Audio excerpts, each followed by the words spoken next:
우리가 살면서 기다림이 있어서 좋습니다. 소망이죠. 소망이 있는 것처럼 좋은 게 없습니다. 소망은 우리에게 살아갈 여유를 주고 힘을 주고 기대감을 주는 겁니다. 얼마 전에 자녀 문제로 고민하는 분과 대화 나누다가 제가 그랬어요. 너무 조급하지 말아요. 그랬어요. 기다려야죠. 아무리 부모가 기대가 있다고 해도 어차피 그 아이들 인생인데 기다릴 수밖에 없는 거 아닙니까? 그랬어요. 근데 제가 그 부모를 위로하기 위해서 그렇게 말했지만 어떻게 우리가 조급하지 않을 수가 있습니까? 자식 문제인데요. 어떻게 답답하지 않을 수가 있습니까? 내 아이 문제인데. 우리 아이들은 자기들의 인생이라고 고집하겠지만 그 아이들이 여기까지 오도록 쏟아놓은 정성과 눈물과 기도, 잠 못 이룬 날들을 생각하면 아이들이 내 인생이라고 말하는 것 우리가 용납할 수 없습니다. 너는 내 거다 소유 주장해도 정당합니다. 그렇지만 어떡합니까? 기다려야죠. 여러분 무엇을 기다리고 계십니까? 우리가 기다려야 하는 것은 특별히 대강절 하나님이 열어주시는 미래예요. 우리에게 새 인생을 주신 예수님 기다리는 거죠. 너무나 당연한 것 같지만 대강절은 아기 예수 오심을 기다리는 계절인데 세상 사람들은 뭐 신나고 노는 것 들떠있는 그런 건지 모르죠. 우리는 새로운 삶의 지평을 열어주는 주님을 기다리는 겁니다. 어둠이 끝나고 빛이, 절망이 끝나고 소망, 죽음의 두려움이 끝나고 생명의 기쁨, 예수님 오셔서 시작되어지는 새로운 세상에 대한 기다림으로 우리는 사는 겁니다. 얼마 전에 사업하는 교인 한 분이 카톡을 보내왔어요. 목사님, 어둡고 긴 터널을 너무 오래 지나가고 있으니 진이 빠지네요. 그래서 그러면 끝이 온 거니까 좀 더 기다려야지. 잘 참아. 마지막 끝을 기다리는 것이 진짜 어려운 겁니다. 그런데 성경은 하나님이 새벽에 도우신다고 분명히 증거하고 있어요. 아무리 긴 어둠이 있어도 지나가고 새벽은 반드시 온다는 겁니다. 대강절은 새 아침이 온다는 것을 얘기해 주는 때입니다. 가정에도 교회에도 민족의 미래에도 새로운 하나님이 열어주시는 미래가 시작되는 겁니다. 세례요한이 당신이 바로 우리가 기다리던 바로 그분입니까? 묻지 않으면 안 되었던 그 답답한 역사의 현실에서 성경은 바로 그 갈릴리 예수가 사람들 눈에는 별 볼 일 없는 것 같은 쉼없어 보이는 그 갈릴리 나사렛 예수가 메시아라고 선언하는 겁니다. 그러니까 대강절은 메시아를 간절히 목마르게 기다리던 사람들이 예수님 만나 감동과 감격에 벅차 펄펄 뛰며 좋아하는 그런 날입니다.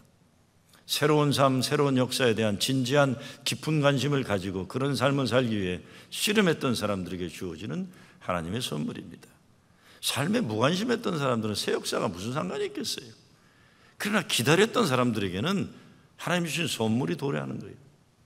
그런데 한 인간의 삶도 새롭게 역사를 산다는 건 얼마나 어렵고 또 교회가 새롭게 변화된다는 건 말할 것도 없어 힘들어요. 국가적인 차원에서도 더 말할 나위가 없습니다. 사람이 사람으로 존중받는 그런 세상, 억울함이 없는 세상, 거기에 대한 선포예요. 그래서 메시아가 도래하는 세상에는 사람들이 차별당하지 않고 어떤 억압도 소외함도 사라지는 정의와 사랑과 평화와 평등의 세계라고 선포하는 겁니다. 오늘 성경 말씀에 약속하는 이 메시아는 어떤 분입니까? 첫째, 사람들 눈에 대단하게 보이지 않는 평범한 집안에서 나온다고 했습니다. 보잘것없는 가문에서 나온다고 했어요. 이새의 줄기라고 했어요. 이새의 줄기, 예수님의 혈통이에요. 근데 사실은 다윗 왕의 뿌리라고 하면 얼마나 듣기 좋아요. 근데 그러지 않고 이새의 줄기라고 그랬어요. 왜 그랬습니까? 이새는 다윗의 아버지죠. 다윗은 아버지 이새가 볼 때도 별 볼 일 없던 아들이에요. 그래서 이새가 다른 아들들은 다 사무엘에게 보여주면서 왕이 되기를 기대했는데 다윗만큼은 들판에서 양이나 돌보고 소똥이나 치라고 내버려뒀던 아들이에요. 그런데 그 아들이 하나님 뭐라고 하십니까? 나는 외모를 보지 않고 그 사람의 중심을 본다고 하시고 다윗을 데려다가 사무엘의 기름 부어 왕으로 택하게 되는 겁니다. 사람들이 보기에는 보잘것없던 그런 배경에서 나왔다는 겁니다. 그리고 이사야서 53장에서 보면 메시아가 어떤 분인지 얘기하면서 이렇게 얘기합니다. 그는 주 앞에서 자라나기를 연한 순 같고 마른 땅에서 나온 줄기 같아서 고운 모양도 없고 풍채도 없은즉 우리의 보기에 흠말 만한 아름다운 것이 없도다. 그러니까 말라 비틀어진 것 같이 생겼다는 거예요. 별 볼 일 없는 인간이라는 거예요. 그런데 메시아는 이런 모습으로 인간 세상에 나타나셨다는 겁니다. 두 번째, 메시아는 정의로 이 세상을 통찰하러 오신다고 했어요. 법이 공정해야 나라가 평화롭습니다. 법을 믿을 수 없게 되어버리면 사람들의 마음이 떠나고 나라는 흔들리게 되는 것입니다. 그런데 메시아는 재판을 하는데 영어로 보면 With righteousness he will judge the needy. With justice he will give decisions for the poor of the earth. 이렇게 되어 있어요. 재판을 할 때 어려운 사람들, 억울함 당한 사람들에게 대해서 정의로운 판단을 하시고 가난한 사람들을 위한 정의로운 판단을 하신다는 겁니다. 다윗이 망명길에 있을 때, 다윗이 망명 가운데 있다고 하니까 성경에 보면 환난당한 모든 자, 빚진 자, 마음이 원통한 자들이 다 다윗에게 몰려왔다고 그랬어요. 마음이 원통한 자들이, 다윗에게 이런 자들이 몰려왔던 것처럼 메시아 예수에게 이런 자들이 몰려오는 겁니다. 그래서 신약성서 4장, 마태복음 4장에 보면 예수께서 온 갈릴리에 두루 다니사 저희 회당에서 가르치시며 천국 복음을 전파하시며 백성 중에 모든 병과 모든 약한 것을 고치시니 그의 소문이 온 수리아에 퍼진지라. 사람들이 모든 앓는 자, 곧 각색병과 고통에 걸린 자, 귀신 들린 자, 간질하는 자, 중풍병자들을 데려오니 저희를 고치시더라. 병자들만 바글바글한 거예요. 병자들만.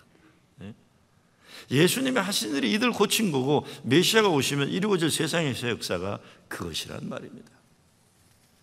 오늘 성경 말씀은 말라 죽은 것처럼 보이는 연약한 줄기, 이새의 줄기에서 한 싹이 나며 그 뿌리에서 한 가지가 무성하게 자라 열매를 맺는다.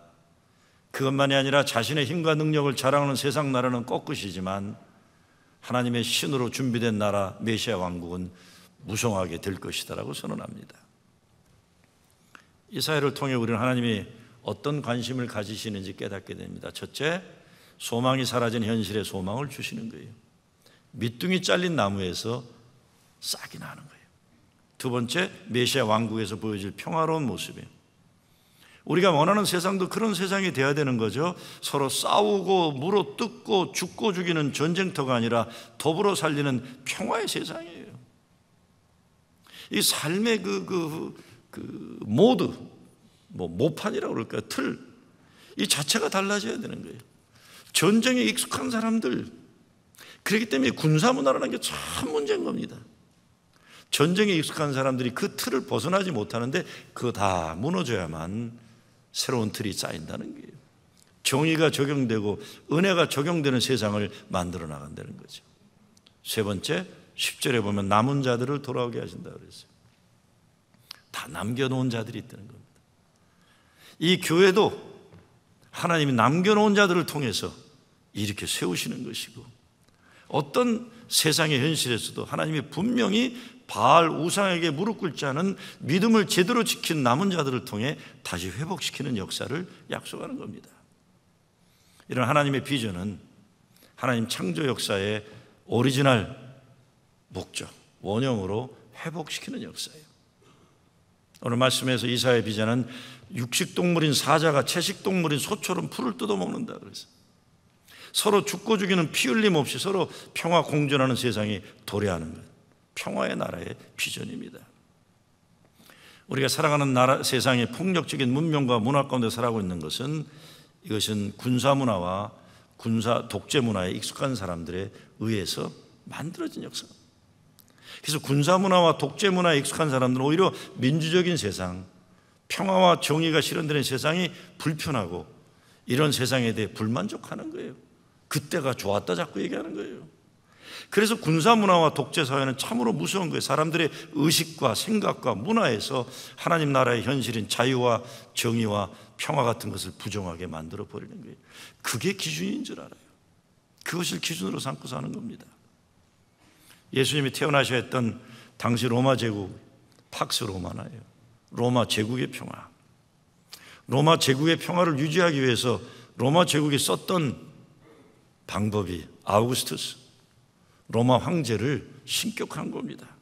그래서 로마 황제를 부르는 호칭이 주님이었어요. 메시아였어요.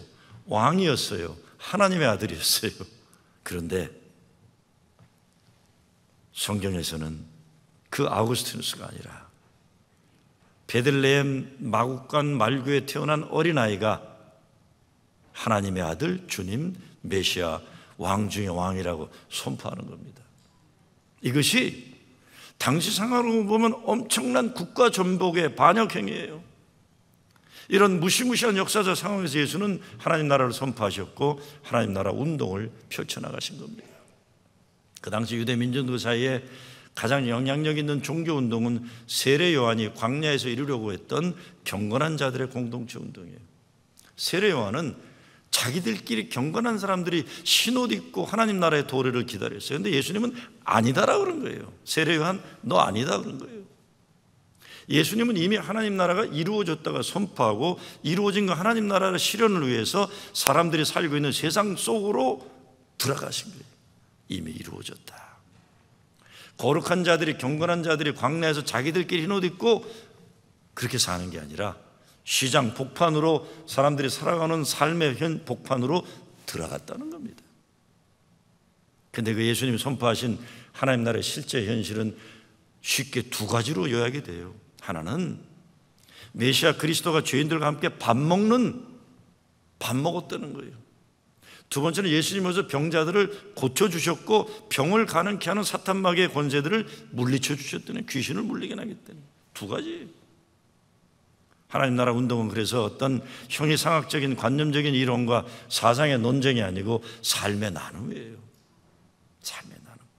저는 그래서 자꾸 뭐 이렇게 관념적인 이야기하고 이론적인 토론하면은 자꾸 졸려워요. 그런 거 좋아하는 사람들일수록 아무것도 안 하려는 사람들이 많아요. 근데 예수님은 두 가지를 이 땅에 이루신 겁니다. 이것이 오늘날 이 땅에서 교회가 이루어야 할 중요한 하나님 나라의 과제예요. 첫째는 같이 밥 먹는 열린 밥상 공동체예요. 두 번째는 치유 공동체예요. 사탄마귀의 권세가 물러나는. 예수님 하나님 나라 운동의 도구가 되는 교회는 하나님 나라 평화를 위한 교회가 되는 건데, 그것은 하나님의 은혜가 누구에게나 열려 있다는 그것을 보여주는 열린 밥상 운동체 운동으로 시작되는 거예요. 제가 우리 교회 친교 문화를 보다 열린 공간으로 나오려고 하는 노력을 계속 설교하는 이유도 그겁니다. 계속 소수들만 폐쇄된 공간에서 나누는 공동체가 아니라 자꾸 열린 공동체로 나눠서 밥상을 같이 나누는. 저는 우리 목회 스태프에 제일 많이 얘기하는데, 밥 먹을 때 사람 차별하지 말라는. 밥 먹을 때 사람 차별하지 말라. 제가 이 부엌에서 먹을 때마다 지나가는 사람도 일단 오라고 그래요. 배기 싫은 사람도 오라고 그래요. 왜? 밥 먹을 때 차별하면 안 되기 때문에. 같이 밥 먹자. 같이 밥 먹자. 우리 교회 내년에 가장 큰 과제 중에 하나도 열린 밥상 공동체가 되기 위해서 점점 더 열린 공간으로 나와야 돼요. 또 예수님 손에 만져지는, 고침받는다는 걸 보여주는 치유 공동체 운동이란 몸과 마음, 관계 모든 곳에서 예수님 손에 만져짐으로 온전케 되는 회복의 역사예요. 예수님 당시 유대민족 독립을 꿈꾸던 사람들, 그래서 예수님 존재에 대해서 대단한 소망을 가졌었지만 결국은 예수님께 실망한 겁니다. 그게 가룟 유다를 중심되는 민족 독립운동을 했던 정치혁명을 꿈꾸던 자들이에요. 예수님을 보니까 야, 저 예수를 통해서 로마 제국으로부터 해방될 수 있는 기회가 우리에게 주어지나 보다. 그래서 가룟 유다와 다 민족 독립을 꿈꾸는, 정치운동 꿈꾸는 사람들이 예수께 몰려왔지만 예수님은 단호하게 거절했던 겁니다. 아니다, 나는 십자가 달려 죽을 거다. 이게 가룟 유다가 뒤집힌 거예요. 이거 뭐야, 우리 계획이 틀렸잖아. 그래서 예수님을 팔아 넘기면 예수님이 그때 이렇게 하면 안 되겠다 싶어서 정말로 혁명의 주역이 될 거를 기대했는데, 예수님이 그러기는커녕 십자가 달려 죽고 나니까 가룟 유다가 그냥 미쳐버린 거예요. 미쳐버린 거. 그래서 스스로 자기라고 말했던 거 아닙니까? 로마 제국을 무너뜨리는 무력혁명의 승리가 아니라 오히려 로마 제국에 항거하는 정치범들에게 적용하는 사형제도 십자가 달려 죽고 만 거예요. 이것을 우리 예수 믿는 사람들은 왜 그런가 생각해야 됩니다. 무엇보다 유대 민족 혁명을 꿈꾼 사람들이 가장 실망된 건 예수님이 칼을 드는 걸 반대하신 거예요. 강한 군사력을 가지고 로마 제국과 싸워 유대 민족 해방을 예수님은 거부하신 거예요. 십자가 달려 죽으셨어요. 왜? 폭력의 악순환에 반복되는 역사가 아니라 하나님 사랑의 완성으로 예수님 십자가에 달려 죽으심으로 인류 구원의 구세주가 되셨던 겁니다. 베드로에게 뭐라고 하세요? 칼을 쓰는 자는 모두 칼로 망한다. 칼로 쓰는 자는 모두 칼로 망한다. 교회도 마찬가지입니다. 언젠가는 악순환의 고리를 끊고 말아야 돼요. 이거 끊어야 돼요. 너 나 죽였어, 나도 너 죽이겠다. 첫째, 내가 괴로운 거예요. 언젠가는 끊어버리는 악순환의 역사를, 저주의 역사를 끊는 역사가 없고서는, 근데 그거는 십자가밖에 가능하지 않은 겁니다. 십자가예요.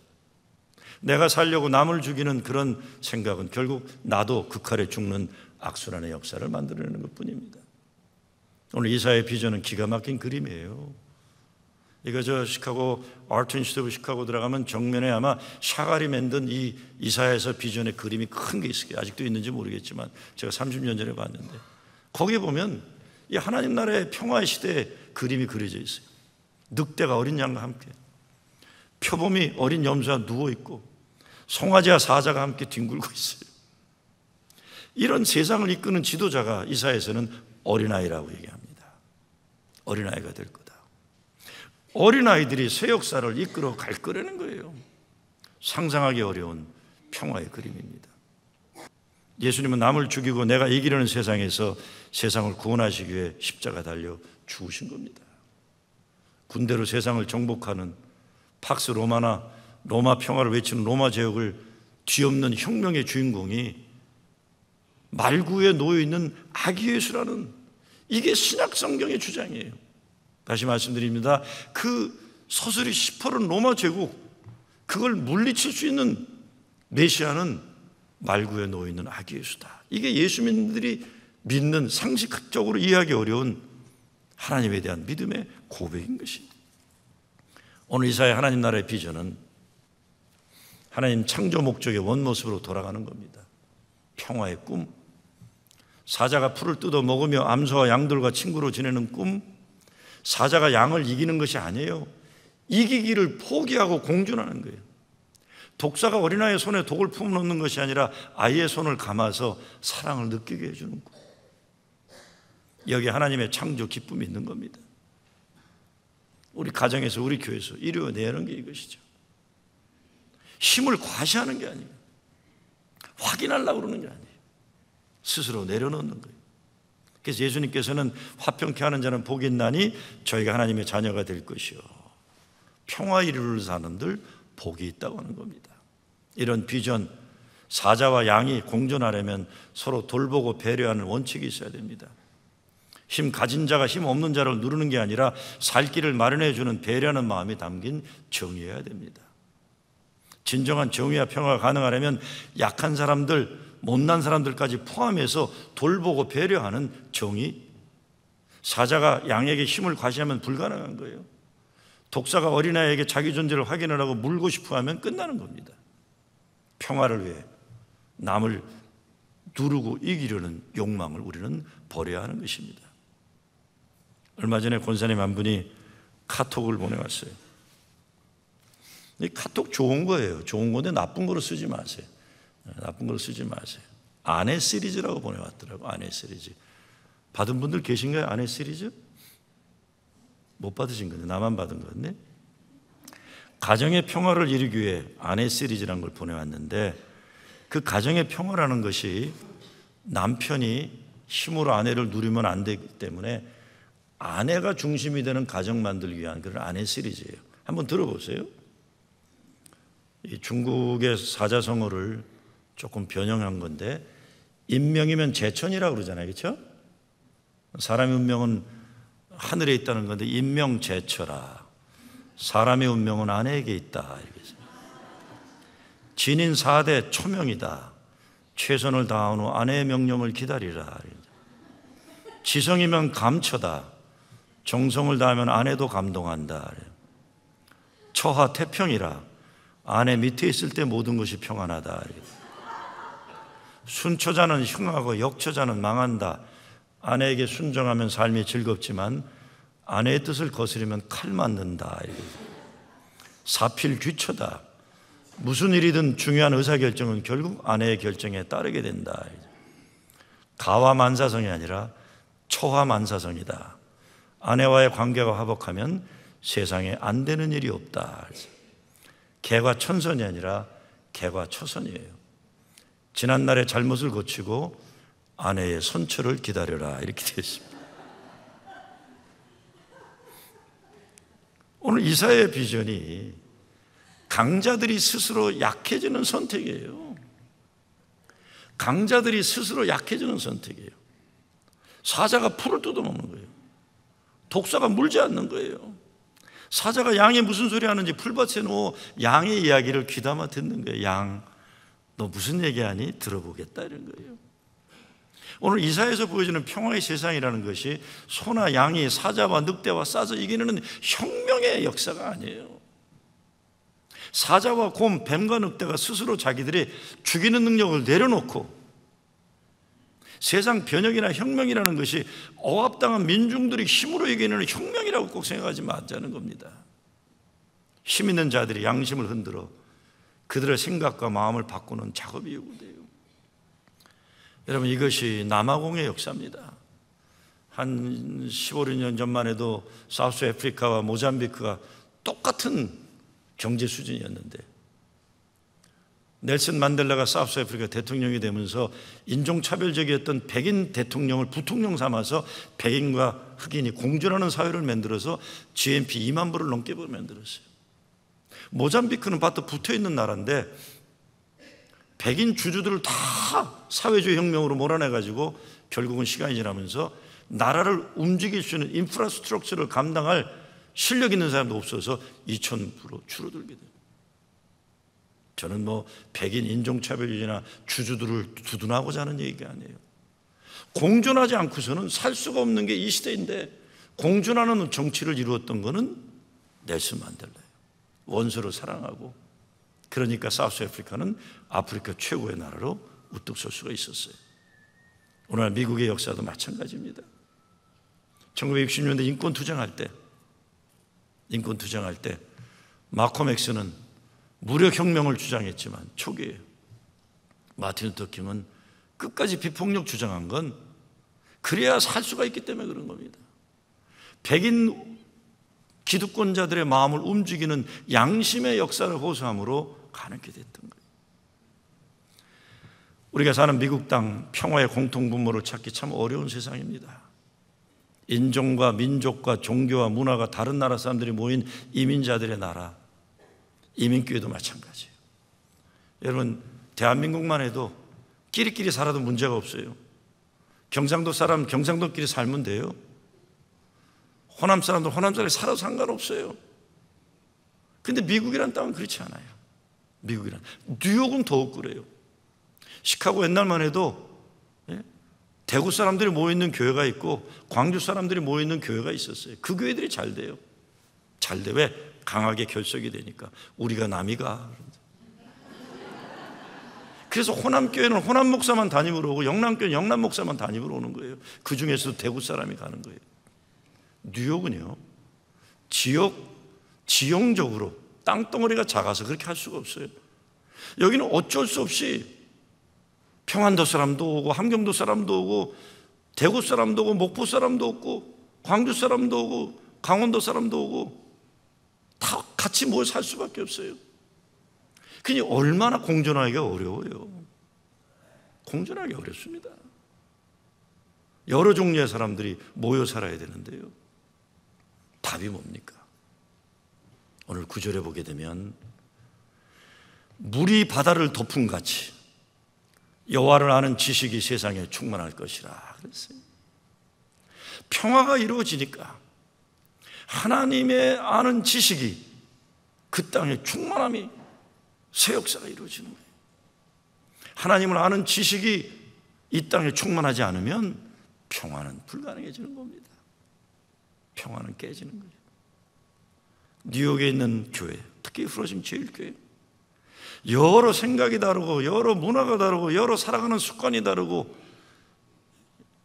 살아간 배경이 다른 이 교회를 살릴 수 있는 길은 딱 하나예요. 물이 바다를 덮은 것이 하나님의 말씀이, 하나님의 아는 지식이 덮여지지 않으면 평화는 불가능한 거예요. 사랑과 생명의 빛으로 오신 예수님 기다리는 이 계절, 특별히 내년에 우리는 더욱더 우리들의 가정에서 우리 교회가 하나님의 말씀이 덮여지는 삶이 되어서 말씀이 나를 굴복시켜야 돼요. 말씀에 순종하는 사람들이 일어남을 통해서 진정한 하나님의 평화, 하나님의 축복을 이루는 여러분 되시길 주의 이름으로 축원합니다.